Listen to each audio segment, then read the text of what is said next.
Halo pemirsa, akhir pekan ini saya Andra Lesmana menemani Anda selama 60 menit ke depan untuk menyajikan berita-berita terhangat selama sepekan yang kami rangkum dalam News of the Week.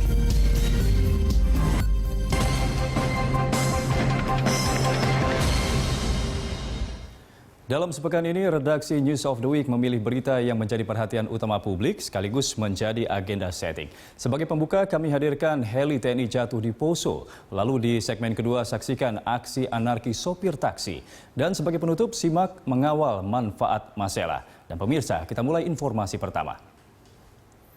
Helikopter TNI jatuh di Poso dalam misi memburu kelompok teroris Santoso.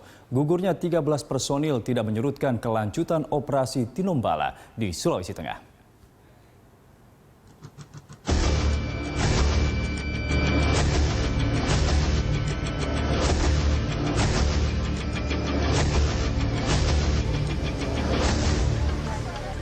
TNI kembali berduka, 13 prajuritnya tewas dalam kecelakaan helikopter yang jatuh di wilayah Poso, Sulawesi Tengah hari Minggu 20 Maret 2016.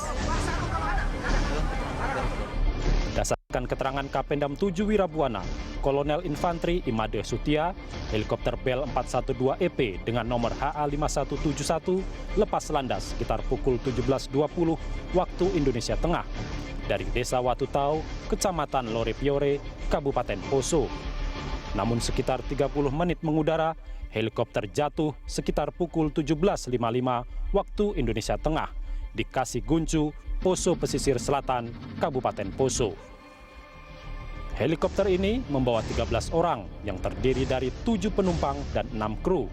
Di antara korban terdapat sejumlah perwira menengah TNI AD.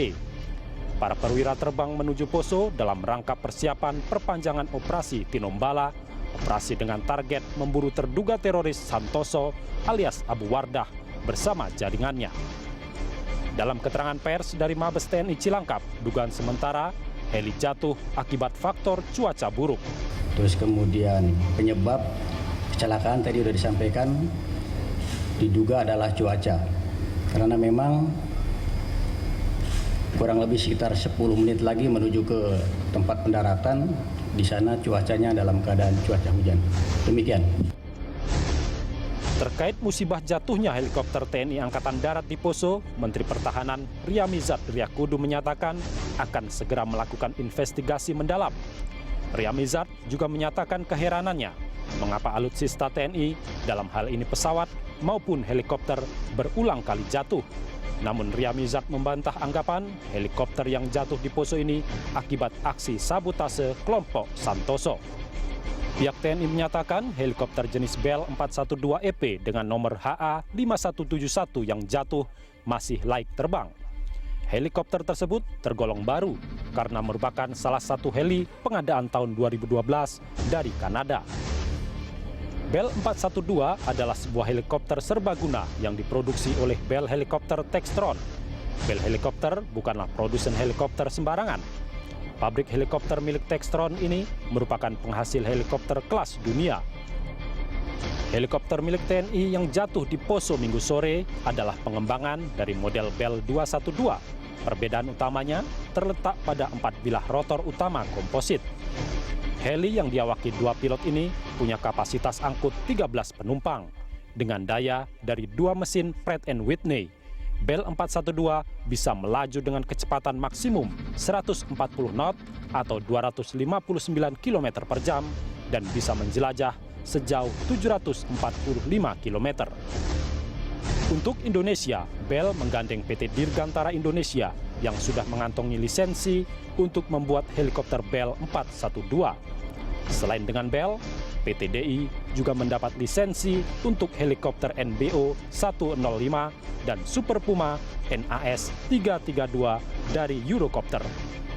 Dilihat dari lembar sejarahnya, kerjasama produksi helikopter Bell 412 ini bukanlah yang pertama.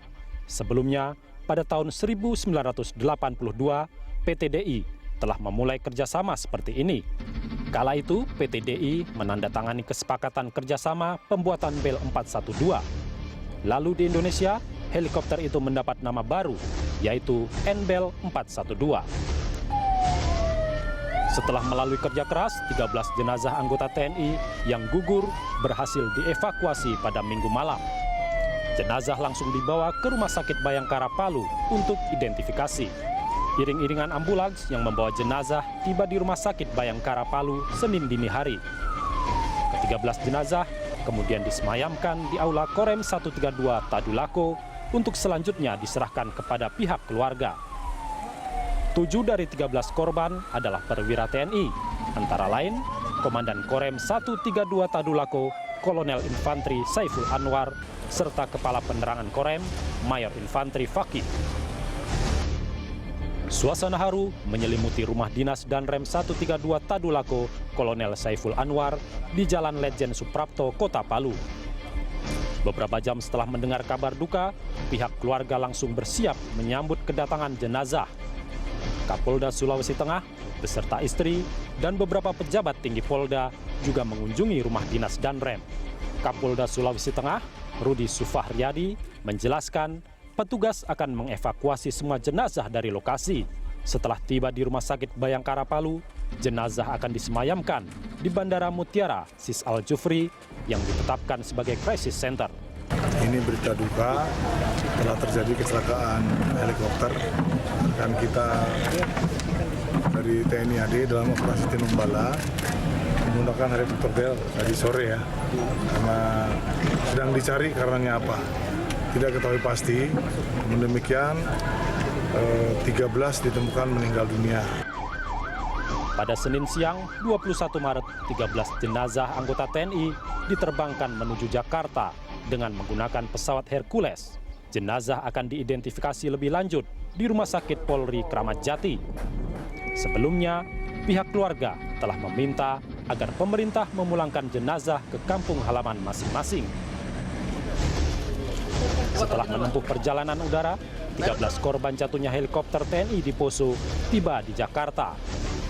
Dengan pengawalan, ambulans yang mengangkut jenazah tiba di Rumah Sakit Polri Kramat Jati. Ke-13 jenazah dikawal polisi dan TNI hingga ke ruangan identifikasi, sekaligus persemayaman sementara di Rumah Sakit Polri.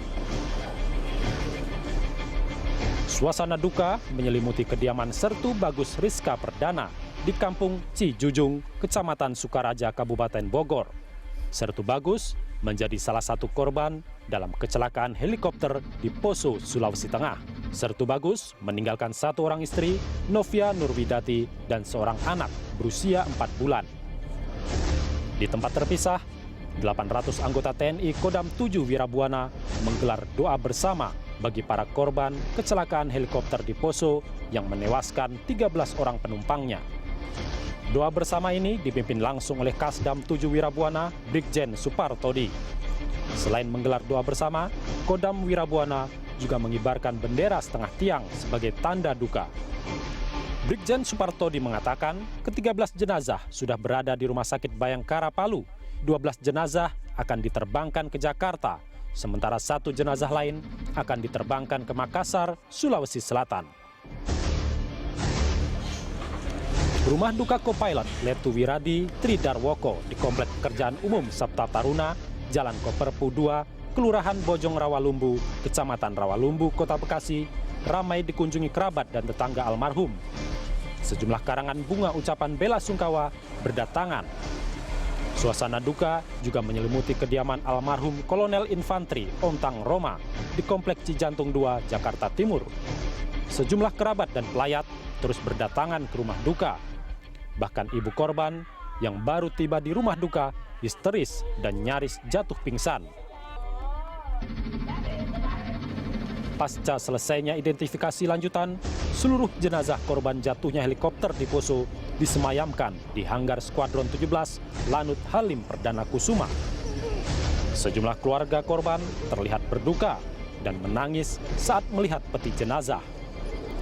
Ke-13 peti jenazah yang diselimuti bendera merah putih telah dijajar rapi menantikan upacara pelepasan. Sebagian tamu undangan dan keluarga ada yang melaksanakan sholat jenazah. Mereka membentuk saf dan sholat di samping jajaran peti jenazah. Jenazah seluruh korban setelah melalui serangkaian upacara pelepasan akhirnya dikebumikan di Taman Makam Pahlawan Kalibata. Seluruh korban mendapatkan kenaikan pangkat khusus. Pemerintah juga menjamin seluruh anak korban mendapat beasiswa pendidikan hingga jenjang perguruan tinggi. Tentang penyebab kecelakaan, Panglima TNI Jenderal Gatot Nurmantio menyatakan helikopter yang jatuh di Poso merupakan kecelakaan murni. Sejauh ini penyebab kecelakaan diduga karena faktor cuaca. Tadi jam 10 terjadi kontak tembak dan OTK 2 orang tewas di sana. Ini semuanya adalah hasil dari tim yang sekarang di hadapan para rekan-rekan media.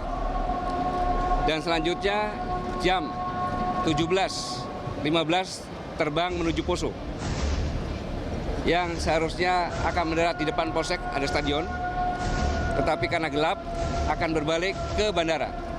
Jaraknya kalau terbang paling 2 menit, kalau lewat darat tidak sampai 10 menit kalau jalannya bagus, dan disitulah terjadi kecelakaan. Senada dengan Panglima TNI, Kapolri Jenderal Badrodin Haiti juga menegaskan jatuhnya helikopter di Poso bukan disebabkan oleh tembakan. Sebab menurut Badrodin, lokasi jatuhnya helikopter bukan lokasi rawan serangan. Meski menegaskan tidak ada serangan, Badrodin mengatakan pihaknya tetap menunggu hasil penyelidikan tim KNKT bersama tim gabungan TNI untuk mengetahui penyebab jatuhnya helikopter Bell 412 tersebut. Tetapi kan untuk memastikan penyebab kecelakaan helikopter ini perlu dilakukan penyelidikan gabungan baik dari TNI mungkin juga melibatkan KNKT sehingga bisa diketahui persis apa sebabnya. Tapi yang jelas bukan karena tembakan, karena ini saya tahu saya pernah tugas di sana dan ini dekat bandara, daerah itu juga tidak rawan. Pendapat berbeda justru diungkapkan pengamat militer Rizal Dharma Putra. Menurutnya, helikopter yang jatuh di Poso itu tidak semata-mata karena faktor cuaca. Rizal menduga ada upaya menggiring faktor cuaca sebagai penyebab kecelakaan tersebut. Apalagi biasanya dalam dunia penerbangan, pilot akan menghindari terbang jika cuaca tidak baik. Iya, jadi karena pertama-tama yang disalahkan kan cuaca gitu ya. Pertama yang disalahkan cuaca.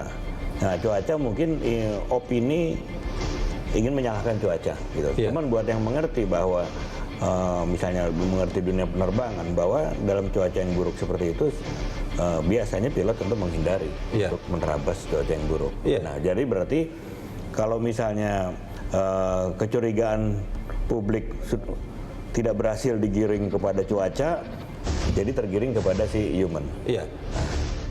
Lepas dari kecelakaan, TNI Polri memastikan tetap akan melanjutkan operasi Tinombala di Poso, Sulawesi Tengah. Operasi Tinombala merupakan operasi perburuan kelompok teroris pimpinan Santoso alias Abu Wardah. Operasi Tinombala sudah digelar sejak tahun lalu dan diperpanjang hingga target utama Santoso ditangkap. Kelompok Santoso merupakan sisa-sisa konflik Poso yang kini banyak bergerak di pegunungan. Operasi Tinombala merupakan perpanjangan dari Operasi Camar Maleo. Operasi Camar Maleo sendiri berhasil menembak mati Daeng Koro, salah seorang pentolan teroris yang sekaligus memperlemah kelompok Santoso. Hingga perpanjangan keempat, operasi yang melibatkan 1.700 personel TNI Polri belum berhasil menangkap target utama Santoso alias Abu Wardah.